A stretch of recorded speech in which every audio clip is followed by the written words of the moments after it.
play. Had a tiny bit of technical difficulty. I hope this morning finds you well rested.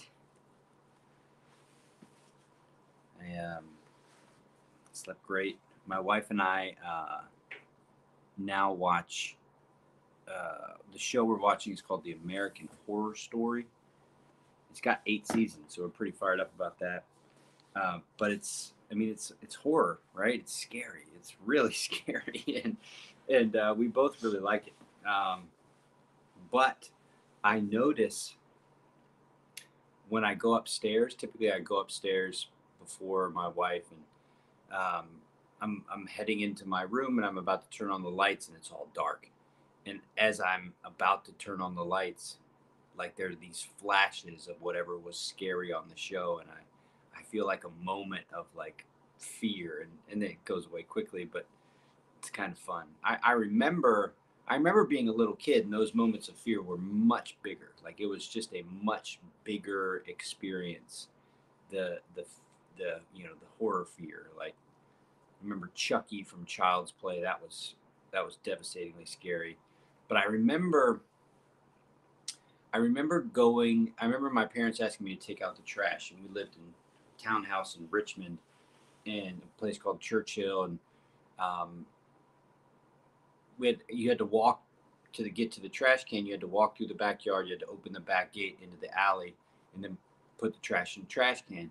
And I remember just how palpable the fear was when I went into that kind of like dark alley to throw away the trash. I just remember the feeling so big in my body, and it wasn't so much it was the combination of the feeling in my body, which was kind of secondary to the imagination of my mind. But thinking back, and in the context of what we are working on, um, it's just part of the human experience. Like our human experience includes so much that we've and it has included so much for so long that we've gone through different phases as like human beings of what we pay more attention to. And you can just imagine in times before, like the time before Socrates, right, or the time before Lao Tzu or Confucius or um, the great thinkers that developed the concepts of reason and orderly thinking and language, like all the times before all that.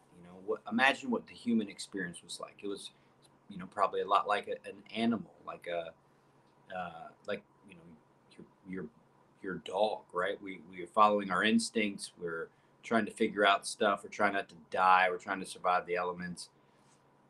So we probably relied on our body. Well, certainly relied on our body and our instincts far more than our intellect. And then, generations and eons go by, and then now it's more intellect, right? So now it's reason, and well, before reason there was religion, and so it's more spiritual. And then after spirituality was reason, the Enlightenment. Um, After the Enlightenment, it was very head oriented, very structured, and now here we are at at this epoch, and the practice that's gotten so much scientific attention is the practice of just paying attention itself, right? So it went from we've always been what we pay attention to, but what we have paid attention to has varied. And now we're in a space where uh, the scientific community in the West in particular, now paying how to pay attention has been around for a long time around the world, but the scientific community in the West has now really validated this concept of paying attention. And paying attention in and of itself is now the form of study, right? So it was what we paid attention to, but now it's the fact that we can pay attention, which is really interesting to think about, and it's quite special in that we've gone through these different phases, and now we're in another phase, but the phase itself is another level. So, phase one is or how should I explain this? At the outs at like at the out at the outer edges of the human experience are, mind, body, and spirit. And over, millennia, we either paid attention to mind, body, or spirit, and now we're focusing on just the act of paying attention.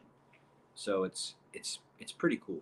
Anyway, the basic idea today is that when we get to third bell is really, third bell can be anything, in that, if you're, the first two bells are the things that I really emphasize with Armor Down.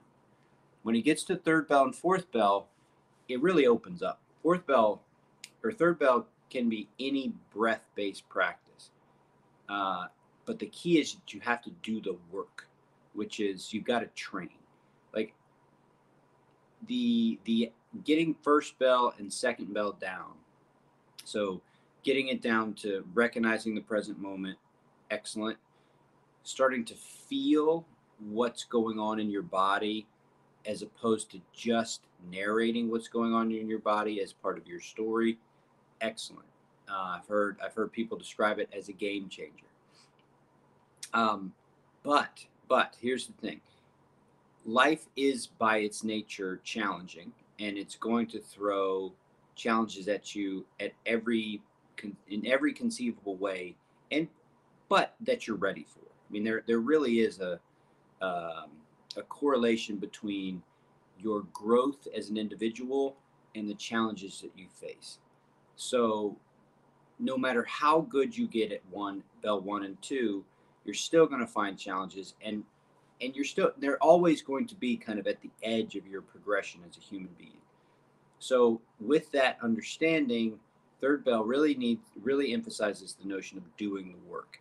And part of what doing the work does is fortify your ability to move systemically from the two different sides, or within the spectrum of the central nervous system. So we talked about taming the mind. We talked about taming the mind. We talked about trusting the body. Now we're in do the work. Okay, so do the work is this relationship to the central nervous system. The relationship to the central nervous system is the relationship to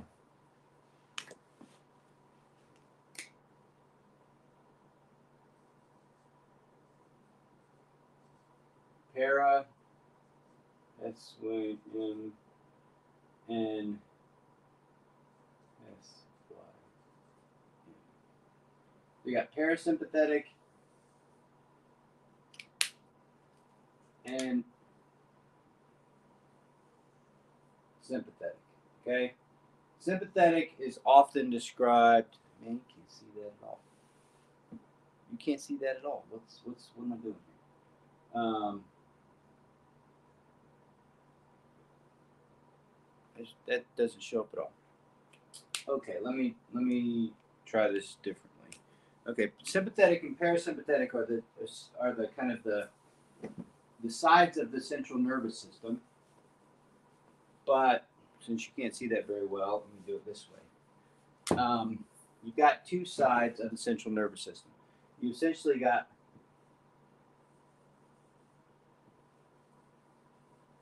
plus side and minus side. Okay? Plus minus. All right? Now they're part of a continuum. That, of course, should look familiar. It's meant to. It's yin and yang.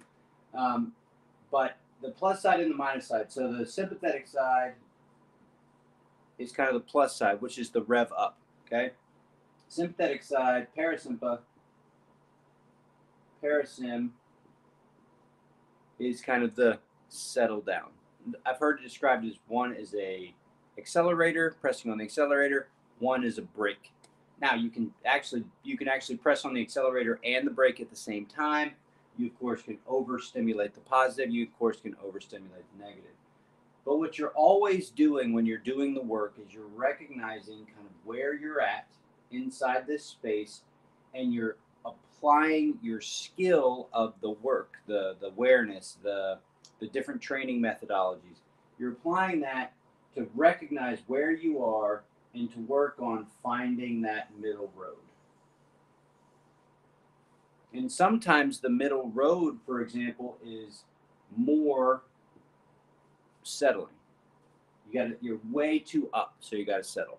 Sometimes the middle road is more up. Maybe you're too low. You're too down, and you want to get back up.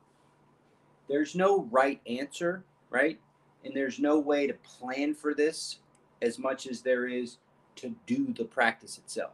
Because what you notice about this stuff as you move from like really kind of massive disruptions and meltdowns, as you move from meltdowns to more nuanced awareness, what you start to understand and see is that the complexity of all this is within your grasp if you study, if you practice.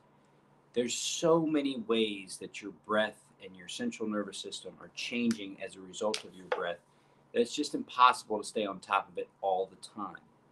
Every time you inhale, this sympathetic side of your nervous system kind of ups. Every time you exhale, the parasympathetic side of your nervous system kind of settles. So it's just constant. It's constantly doing this. Every time you move, every movement you make is impacting your central nervous system and how you breathe. So it's just a massive, massive thing. So what happens when you train on a regular basis is you start to notice nuance. Yeah, no, that's not. I was gonna. There's a piece of paper that has some really interesting ways of studying nuance that is worth looking at, but I don't have it. But studying nuance. And the nuance of your internal environment is something only you can be aware of. Science can't be aware of it because it's too in the moment. It's happening in the moment. So you can't look to something else. You can't look to anything magical. You can't look to any special kind of thing. It's just in the stanza it says, 94th stanza it says, progress comes to those who train and train. Reliance on secret techniques will get you nowhere.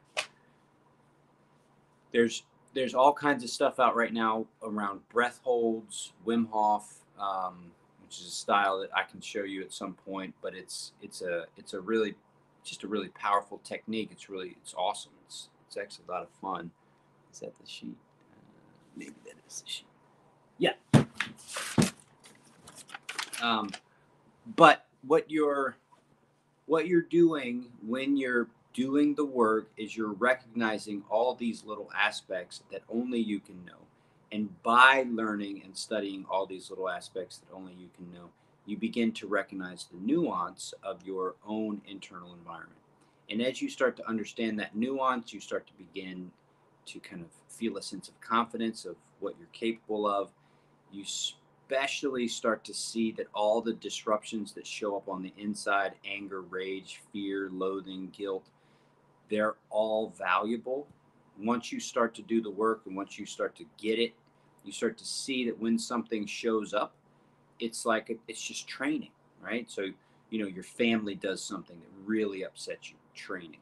Life throws a curveball at you that you just didn't see that coming, training. It's all part of the training. And what typically happens, because this is literally happening to me every day, and everybody I know says the same kind of thing. There's so much about ourselves that we don't realize we do. There's so many layers to ourselves that we don't recognize. We just don't see it. There's so much impact going on from our past and from our traumas and from our upbringing that we've just so integrated into our lives that we don't even notice. And so when you start to unpack those things, you start to see like, oh my gosh, I've actually been feeling this way my whole life and I didn't even notice it. For me, it's guilt. I've only come to the realization recently that part of who I had become is a person who was hiding from guilt and shame. And I had thought I had kind of addressed the guilt and the shame, in other contexts, but there are so many layers to it that when I stumbled upon this new kind of awareness, I was just like, gosh, I didn't even realize. And so, for some of you, you're starting at a younger age, which starting this training at a younger age was just great. I mean, man, that's so fortunate to be able to, get onto this and start seeing it now. I mean, I didn't really get going until like 30, or I don't know, maybe even longer, maybe 35. I don't know. I mean, if I look at how I treat my kids now compared to how I was as a new father, and when they were in their earliest stages back when I was living in DC, I was so different. I didn't get it. Like, I just didn't get it. And it's not a quick fix kind of thing. It's not a magical fix kind of thing. It's the practice. So that's why Third Bell is doing the work. So every day, you should be thinking about how to do the work every day. And for me, that included, spans of time where it was 100 days in a row of doing 20 minutes of seated silent meditation, Zen style. Just straight sit down, be quiet, don't do anything, and sit there. And just watch your thoughts come back to your breath. Watch your thoughts come back to your breath. Or lots of body work. So if you're an exerciser, if you like to do exercise, a great way to start studying nuance is to, in the context of exercise, is look up Annette, the Annette, Anat, it's Annat, Anat, Banal, Annette, Baniel method.com. If you're an exerciser and you like doing work in the gym, check out Annette Banal, the essentials, the 9 essentials of the Annette Banal method. I don't know if that'll show up for you.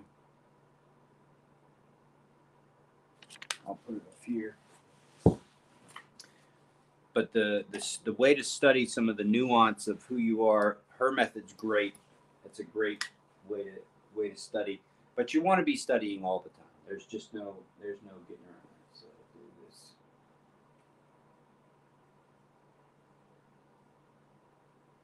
Annat, it's Anat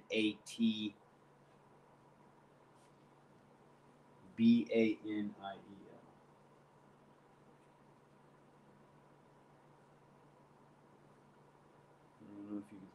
I don't know if you can see that well, but if you can't see that and you want to know who she is, let me know. But what she does is, it's just mindfulness and movement. And so the things that she talks about doing are movement with attention, slowing down, variation, subtlety, enthusiasm, flexible goals, the learning switch, imagination, and awareness. Right. So that's really using movement as a kind of a means to get that kind of training in. So that's it. I'll end there. I got my bell back, so we're gonna train in the traditional fashion. Thankfully, the whole clacking thing was all right, but so yeah, train. There's no way around it. And I mean, it's like, of all the things to train, this is the thing to train: attention and breath. I mean, I watched my mother die, and the thing that I noticed about her passing, which was through ALS, it was planned. It was a beautiful thing. But anyway, what I watched was, as she moved from kind of consciousness talking to us to unconsciousness to just breathing to her final breath, I was counting her inhale, the time of her inhales and exhales, and it stayed at like 8 seconds or whatever it was. I think it was 8 seconds. The sequence of her breathing was like 8-second inhales, 8-second exhales, and it got, the time between the inhale and exhale got longer and longer and longer and longer and longer. And the last thing that happened was this exhale. And that was it. and then she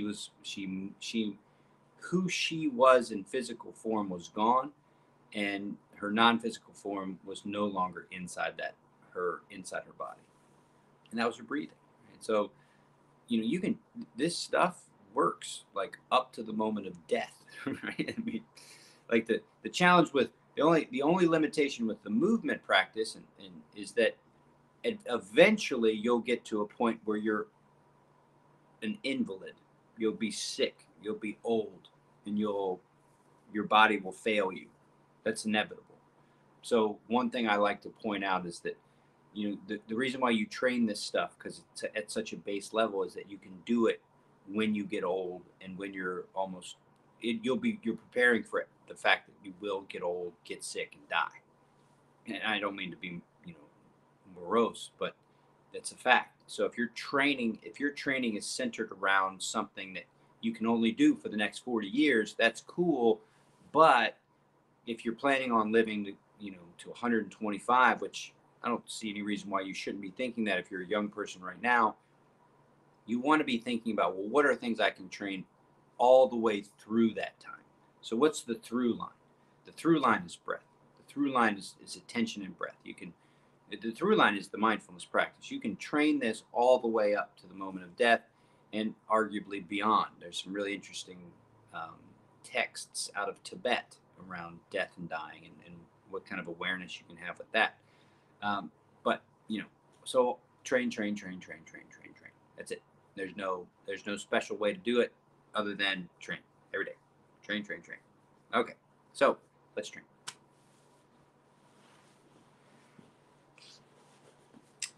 All right, follow your cues to comfort. What makes you feel more comfortable? Maybe it's you've done this a couple times a particular way, and you want to make it more comfortable. Maybe it's adding a pillow. Maybe it's shifting from crisscross applesauce to on the knees. Maybe there's a part of your room or where you're at that you're thinking, I don't really like this spot. I want to try a different spot. I don't know, but take the time to do it right now. We'll get going in like a second here.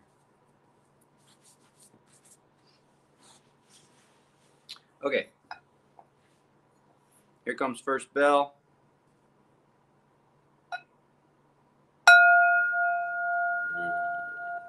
So much better than the clacking. All right, what's the first thing that shows up? I just noticed, and it might be from the space heater, that all of a sudden I just got a headache right in the center of my face. So I'm going to acknowledge that and use that as my focus point. So I'm going to just close my eyes right away. I notice the location of the sensation. I can feel it. I can feel pressure right here in the center of my face. So I'm using the negative feeling. I'm using the kind of like the ugh, what's that kind of feeling. And by focusing on the feeling itself, I'm using that to tame my mind. I also now notice that there's some tension in the back left shoulder. Noticing that is touch. So touch makes me think about the sleeves of my sweater, so I can feel that. There's some sensation in my lower back.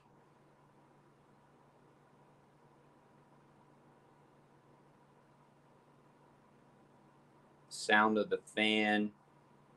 Now the feeling in my face is kind of settling. Still some tension in the back shoulder. Now I just noticed some smell.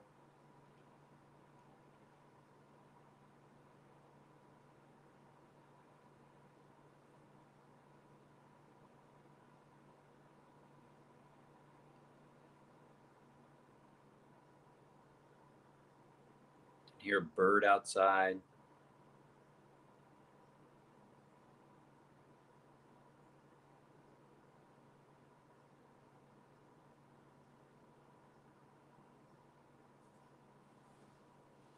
Okay, let's go to bell 2.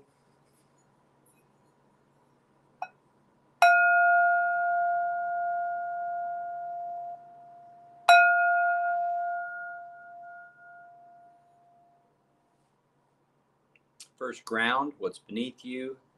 How are you touching it? How are you touching the ground beneath you? Are you touching it with the bottoms of your feet? Are you doing crisscross applesauce, shins? From there, come into pelvis, base of the spine, core,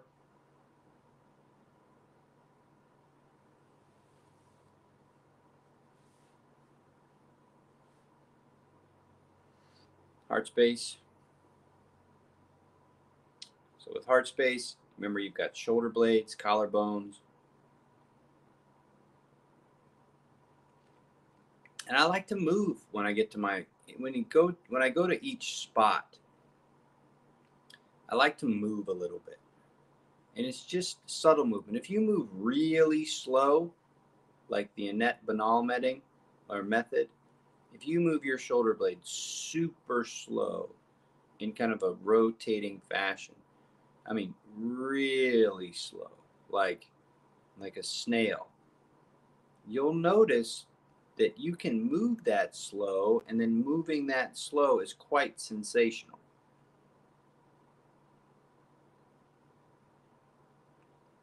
And typically when you move that slow for moments, if you string several moments of super slow moving together, what you're moving starts to show up even more in your awareness. Like there's just more to it. It becomes like a fuller experience. I'll move up the throat space. It's always worth swallow, see if you can feel breath, see if you can feel temperature difference. Go slow, swallow, notice the sensation. Notice breath moving up and down in the throat. Notice how the swallow feels a particular way. The breath moving up and down the throat feels a particular way. Temperature difference between the breath moving in and out is another nuance. It's another kind of little layer of subtlety that you can be aware of, and just like, oh, there's that too.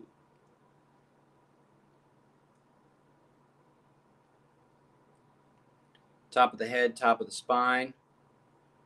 Get taller by 1 millimeter. Feel the whole spine. And see if you can feel any resistance. So any kind of holding anywhere as you get taller by 1 millimeter, you might notice something in the core or the shoulders or the heart space. Now, relax your face. Soften your eyes, soften your nose, cheeks, chin, forehead.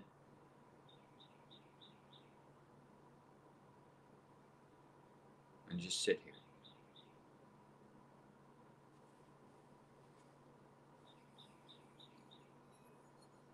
Okay.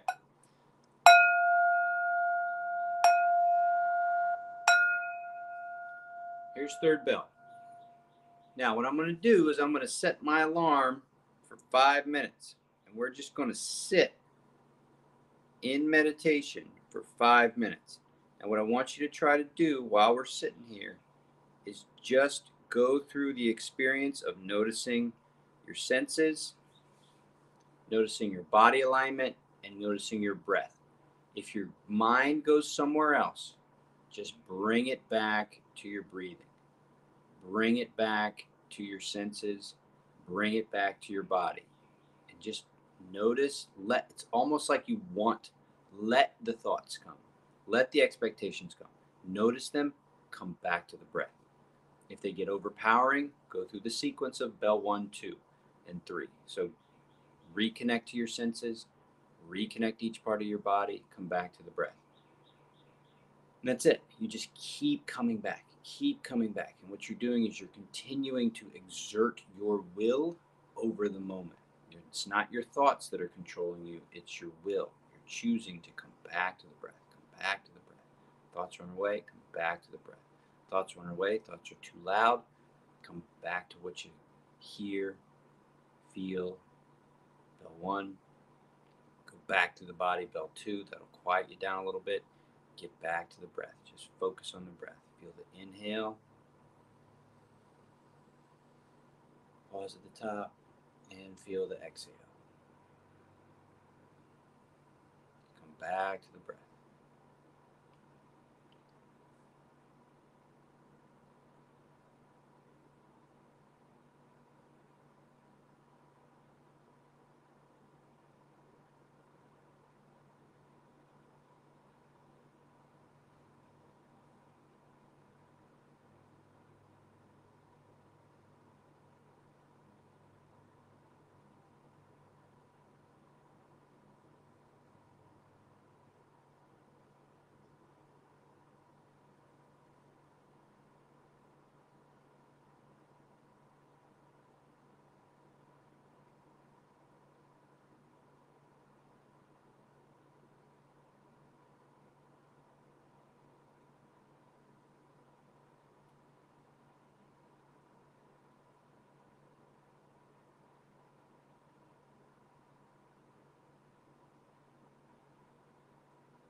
Okay, so